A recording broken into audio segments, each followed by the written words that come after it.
देखिए इंटर की क्लास में हम पढ़ रहे थे अनुसार सन 2020 का पहला सेट पढ़ाना शुरू किया था। पहले सवाल के 6 भाग हो गए थे। चलिए दूसरा सवाल देखते हैं हम। दूसरे में कह रहा है कि सेट पहला है 2020 का, सेट का नाम है यक्स ए। देखिए दूसरे प्रकाशन के अनुसार होते हैं तो होते वही सेट है सब, लेकिन आगे पीछे होते हैं, उससे कुछ नहीं लिखा। तो सेट का नाम ये है, इससे ढूंढना होगा तुम्हें। कह रहा है निम्नलिखित में सभी खंडों को हल कीजिए। दूसरे का कह रहा है साइन इनवर्स और साइन 7π/4 का मुख्य मान ज्ञात कीजिए। देखिए इसका मुख्य मान ज्ञात करना है तो आपको ये बताया गया होगा कि साइन इनवर्स से साइन खत्म हो जाएगा तो क्या बचेगा 7π/4। लेकिन ये इसका मान नहीं होगा। क्यों? क्योंकि साइन इनवर्स का जो मुख्य मान होता है वो होता है क्लोज इंटरवल -π/2 से π/2। यानी छहियों त्रिकोणमितीय अनुपात के आपको मान बगल में लिखे होंगे मुख्य मान, तो उसी अंतराल से मान लिया जाता है। तो अगर साइन इनवर्स से साइन खत्म हो जाए तो 7π/4 बचेगा। तो ये साइन इनवर्स का जो मुख्य मान होता है वो इस इंटरवल पर मिलता है, क्लोज इंटरवल -π/2 से π/2। इसका मतलब भी समझ लीजिए क्लोज और ओपन। अगर ऐसे लिखा है -π/2 से π/2, इसका मतलब है ओपन इंटरवल, यानी ये है खुला अंतराल। मोबाइल निकाल लो, बैठ है। ये है खुला अंतराल। तो इसमें ना तो π/2 लिया जाएगा ना π/2, इसके बीच का मान लिया जाएगा। ऐसे लिखा है तो ये लिखा है बंद अंतराल। पहले इसका मतलब समझिए, सवाल नहीं मैं हल कर रहा हूं।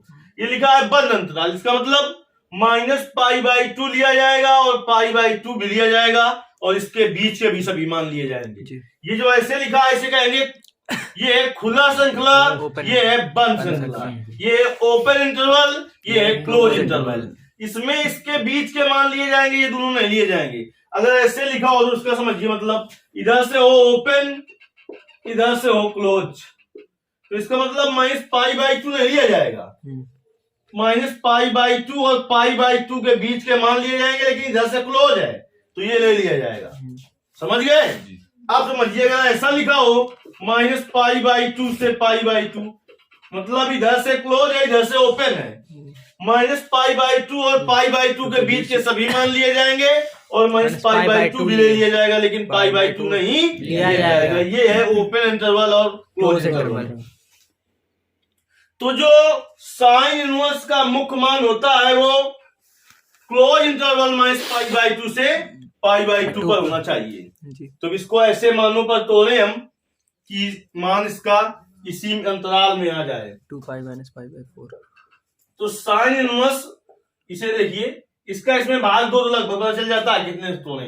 4 का भाग दो तो कितना, लगभग 2 बार, लगभग 2 बार चला जाएगा अगर 8 हो तो नहीं। तो इसीलिए साइन इनवर्स साइन और 2π -π/4 लिखेंगे। क्या लिखेंगे? 2π - π। देखिए एलसीएम ले लीजिए, अभी भी वही लिखा है। इसमें एलसीएम ले 4, तो 4 दूनी 8 π - π 7π/4, जो पहले लिखा था अभी वो भी लिखा है। अब इसमें सूत्र लगेगा साइन 360 - थीटा। मैंने सूत्र याद कराए हैं, एक वीडियो हमने 22 मिनट का दिया था, उसमें 54 सूत्र थे, चाहे वो -थीटा के हो, चाहे 90 + थीटा 90 - थीटा के हो, चाहे 180 - थीटा 180 + थीटा के हो, सब सूत्र आ जाएंगे वो वीडियो देखने के बाद। तो साइन 360 - थीटा होता है माइनस साइन थीटा। क्या होता है? Minus sine theta. ये हो गया बेटा साइन इनवर्स और माइनस साइन थीटा की जगह है π/4। अब यहाँ पर एक सूत्र लगा रहे हैं, चूंकि साइन इनवर्स माइनस एक्स बराबर क्या होता है, minus sine x, sine inverse minus sine, इसको एक्स मानिए तो साइन इनवर्स एक्स बराबर माइनस साइन इनवर्स एक्स। देखिए माइनस आ जाएगा आगे, माइनस साइन इनवर्स साइन π/4। तो साइन इनवर्स से साइन इनवर्स से साइन चला गया, साइन इनवर्स से साइन चला गया, क्या गया? Minus pi by pi by 4। ये इसका आंसर होगा। तो देखिए साइन इनवर्स से साइन अगर खत्म ही होना था तो यहाँ क्यों नहीं खत्म हो गया? क्योंकि जो 7 पाई बाई 4 मान निकलेगा वो जो मुख्य मान साइन का होता है वो होता है 1 अंतराल माइनस पाई बाई 2 से पाई बाई 2, यानी माइनस पाई बाई 2 हो सकता है, पाई बाई 2 हो सकता है और इसके बीच का मान हो सकता है। तो 7 पाई बाई 4 इससे बड़ा हो जाएगा। क्या हो जाएगा? बड़ा हो जाएगा। तो ये जो मान निकल के आया माइनस पाई बाई 4 इसी के बीच में मिल जाएगा, इसलिए ये है इसका आंसर। समझ गए? जी नहीं तो साइन इनवर्स से साइन तो यहीं पर खत्म हो गया था, जी लेकिन क्यों नहीं लिया गया? बात समझ में आई? जी। क्योंकि साइन इनवर्स का मुख्य मान जो होता है वो होता है क्लोज इंटरवल में माइनस पाई बाई 2 से पाई बाई 2, यानी माइनस पाई 2 चाहे माइनस पाई बाई 2 और पाई बाई 2 हो तो ले लिया जाएगा, या इसके बीच का कोई मान होगा तो ले लिया जाएगा। चलिए ये था आपका का नंबर। अब हम खा नंबर हल करते हैं। देखिए आपने चैप्टर पढ़ा है या उसके बारे में कुछ भी नहीं जानते, लेकिन एक सवाल से ही आपको सब कुछ समझ में आएगा। खा नंबर वही आ गया जिसके बारे में कल मैंने बताया था। कह रहा है कि फलन f such that r tends to r इस प्रकार है कि fx बराबर, इस प्रकार है कि fx बराबर x स्क्वायर प्लस 2। आपने इसके बारे में कुछ नहीं पढ़ा, लेकिन ना समझ में आया तो अभी आपको बता देना है। f इनवर्स 18 का मान ज्ञात करना है। क्या ज्ञात करना है? f inverse 18। अगर एक एकी या छात्रक ऐसा कुछ बताना होता तो उसके लिए कल हमने ट्रिक बताई थी, इसको समझिए, कुछ भी दिक्कत नहीं। इसे कहते हैं प्रतिचित्रण। f such that r tends to r हो या f such that I tends to I हो, इसे कहते हैं प्रतिचित्रण। जो fx लिखा होता है वो बेटा है फलन। वो क्या है? फलन। जब f इनवर्स का मान निकालना हो तो सूत्र लगाया जाता है। सूत्र होता है y बराबर fx। कौन सा सूत्र लगाया जाता है? कब सूत्र का प्रयोग करते हैं? ये जब f इनवर्स का मान ज्ञात करना हो। तो इधर से इधर इसको ले आइए, इधर का में आएगा, ये माइनस इनवर्स में आएगा। अरे भाई x बराबर साइन थीटा लिखा है था, थीटा बराबर क्या होता था? Sine inverse. तो वही रूल इसमें लगेगा। f इनवर्स y बराबर क्या हो गया? x। इसको डाल दिया समीकरण नंबर 1। इतने में कुछ दिक्कत है क्या अभी तक? नहीं। हमने सूत्र लगाया y बराबर fx, तो यहां से f इनवर्स y बराबर क्या गया? x। अब देखिए y बराबर fx का मान क्या था? ये fx का मान क्या है?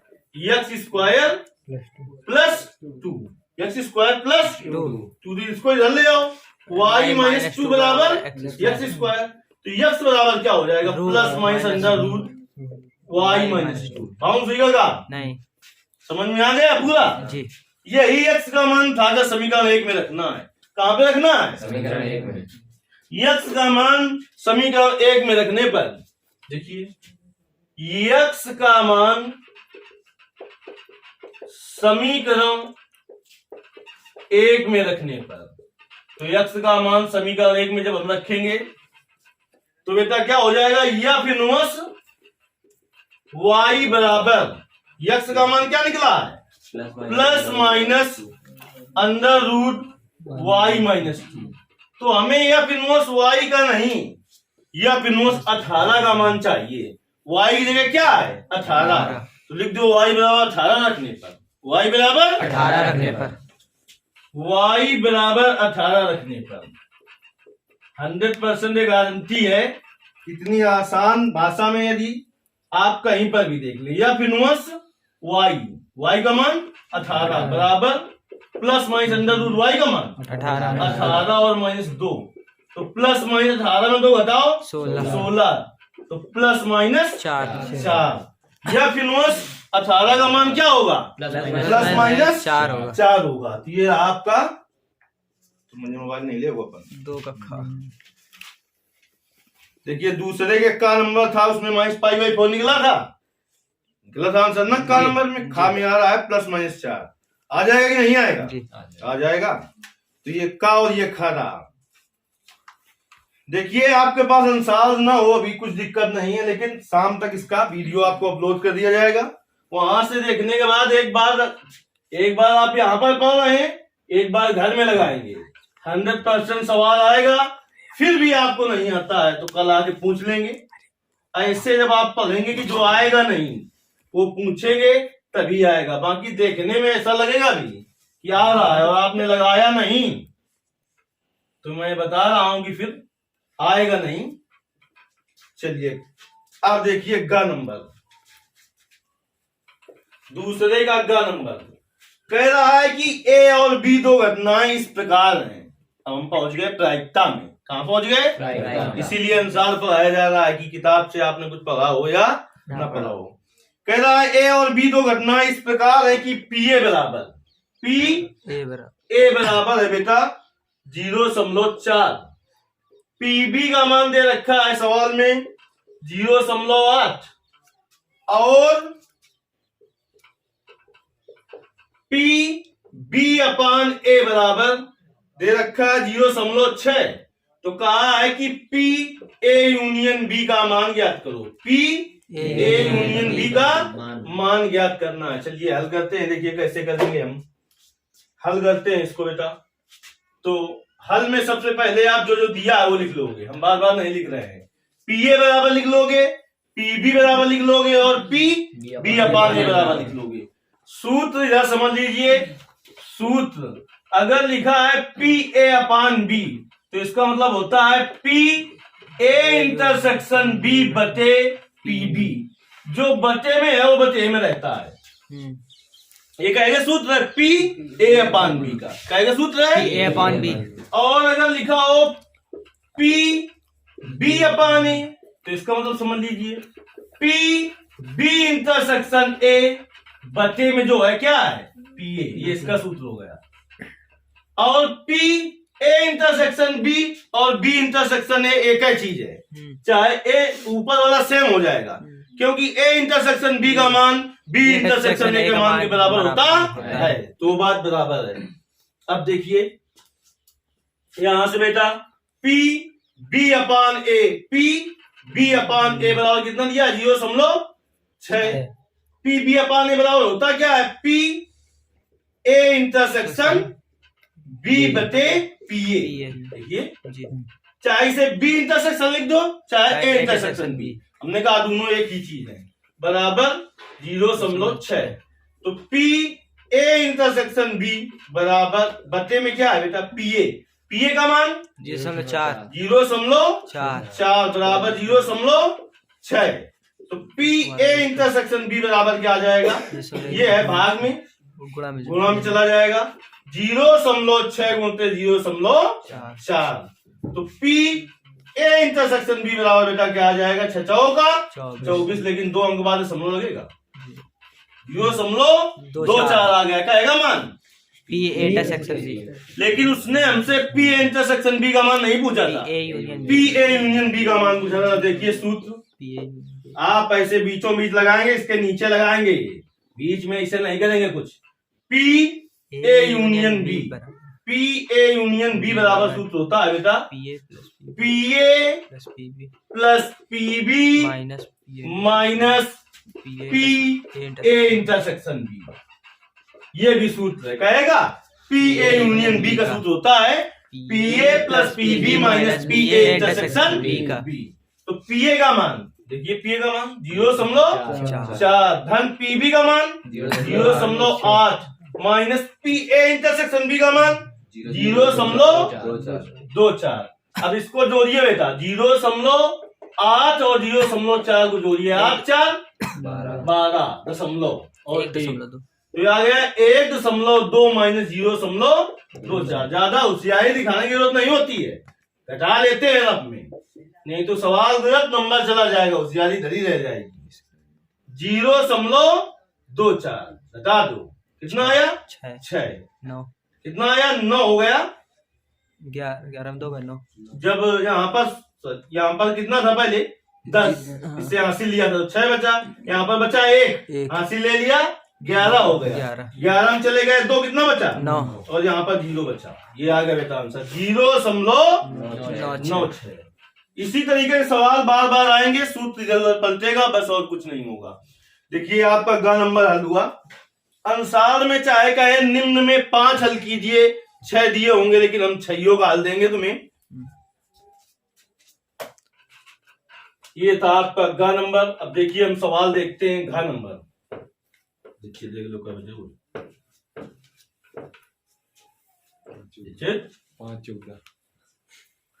5 बजे बता दो रात हुई जाती। चलिए ये था आपका ग नंबर। घ नंबर देखिए कहता है समीकरण y बराबर a e की पावर x प्लस b से संबंधित अवकल समीकरण ज्ञात कीजिए जहां a और b अचर है। अवकल समीकरण में इस तरीके के सवाल हो तो ये a b c होते हैं, इन्हें कहा जाता है स्वैच अचर। क्या कहा जाता है? जितने भी स्वैच अचर हो उसका उस अवकल समीकरण का उतने बार अवकलन कर दिया जाता है। कितने इसमें स्वैच अचर हैं? ए और बी 2 है। पानी छोड़ने लाइट खराब नहीं दिखा देगा तुमको। ए और बी 2 स्वैच अचर है। अगर ए बी सी होता ना बी का तो हम इसका कई बार का अवकलन करते? 3 बार अवकलन करते। इसको समीकरण 1 डाल दिया। दोनों पक्षों का x के सापेक्ष अवकलन करने पर, दोनों पक्षों का x के सापेक्ष क्या करने पर? अवकलन करने पर। देखते जाइए कुछ भी कठिन नहीं है। y का अवकलन क्या होगा? D D x of y। a बाहर करेंगे D D x of e की पावर x प्लस b और डी डी एक्स ऑफ कुछ नहीं है तो क्या है? 1 है। तो a e की पावर x का अवकलन e की पावर x प्लस b किसी भी अचर पद का अवकलन 0 होता है। क्या होता है? 0। तो D D x of y बराबर बेटा क्या आ गया? a e की पावर x। इसको डाल दिया समीकरण नंबर 2। ये प्लस 0 40 संख्या में जोड़ो वही संख्या बन देती है। जैसे 5 में 0 जोड़ोगे 5 होगा 50 में 0 जोड़ोगे 50 होगा। अब हमें 2 बार अवकलन करना था। काहे के माने 2 बार अवकलन करना था? 2 स्वैच अचर है। कुल मिला के अवकल समीकरणों को हल किया जाता है तो ऐसे हल करते हैं कि स्वैच अचर विलुप्त हो जाए, समीकरण से हट जाए। देखिए पुनः दोनों पक्षों का x के सापेक्ष अवकलन करने पर, पुनः दोनों पक्षों का x के सापेक्ष कहे के x के सापेक्ष अवकलन करने पर देखिए क्या हो जाएगा? dy स्क्वायर बटे dx स्क्वायर बराबर a और D D x of e की पावर x। तो dy स्क्वायर बटे dx स्क्वायर बराबर a e की पावर x का होगा e की पावर x। a e की पावर x का मान समीकरण 2 से रख दो। इसमें समीकरण 2 से मान रखने पर, समीकरण 2 से क्या करने पर? मान रखने पर। समीकरण 2 से देखिए मान रखेंगे तो क्या आ जाएगा? dy स्क्वायर बटे dx स्क्वायर बराबर इसका मान कितना है समीकरण 2 में? dx of y। जिसे आप dy बटे dx कहते हैं। चलिए इसको इधर ले आइए तो क्या हो जाएगा? dy स्क्वायर बटे dx स्क्वायर इधर प्लस में उधर माइनस में, माइनस dy बटे dx बराबर 0 प्राप्त हो गया अवकल समीकरण। या इसे एक रूप में और लिख सकते हैं। प्रथम अवकल गुणांक को y डैश, द्वितीय अवकल गुणांक को y डबल डैश कहते हैं। ये हो गया y double dash minus y dash बराबर 0। ये भी इसका आंसर हो गया। समझ गए कि नहीं समझे? किसी फलन का प्रथम बार अवकलन करें, y बराबर लिखा है तो उसे dy बटे dx या y डैश या y1 लिख सकते हैं। या f बराबर लिखा है तो अवकलन करने पर f डैश x लिखते हैं। क्या लिखते हैं? f dash x। ये आपका हुआ इसका घ नंबर। अब अंगा नंबर हल करते हैं इसका, दूसरे का अंगा नंबर।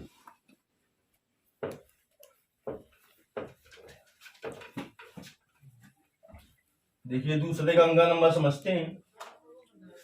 जो स्कूल वाले लड़के होंगे इस सवाल को देखते ही तुरंत उड़ा देंगे बिल्कुल, क्योंकि हमने कहा था 5 नंबर आता है लेकिन यहाँ पर छोटा सा सवाल है, आगे मिलेगा तो 5 नंबर का जरूर होगा वो। यहाँ पर आ गया 1 नंबर का, दूसरे का अंगा नंबर। कहता है फलन f(x) बराबर, अब यहाँ पर हम जो बना रहे हैं बड़ा कोष्ठ हमने बना दिया है। यहाँ पर आपको मंझला कोष्ठ बनाना है, x³ + 3 comma x does not equal to 0 और 1 x बराबर 0 के लिए दिखाइए कि x बराबर 0 पर यह सतत फलन नहीं है। तो फलन सतत होने की शर्त हमने बताई थी कि fa बराबर fa + 0 बराबर fa - 0 हो तो फलन सतत होता है। fa का मतलब ये अपने बराबर मान पर निकाला जाता है। fa + 0 राइट हैंड लिमिट है, fa - 0 लेफ्ट हैंड लिमिट है। तीनों का मान बराबर हो तो फलन सतत होता है। 3 में 1 का मान बराबर अगर ना हो तो फलन सतत नहीं होता। चलिए शुरुआत करते हैं।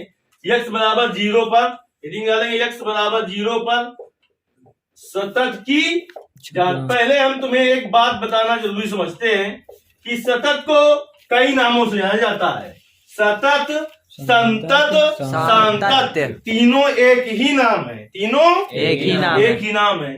जैसा पेपर में लिख के आया लिखना आपको वो है। ऐसा क्यों? क्योंकि उसमें लिख के आया है सतत और आपने लिख दिया संतत। तो हम बता रहे हैं चेक करने वाले तुमसे ज्यादा मूर्ख है।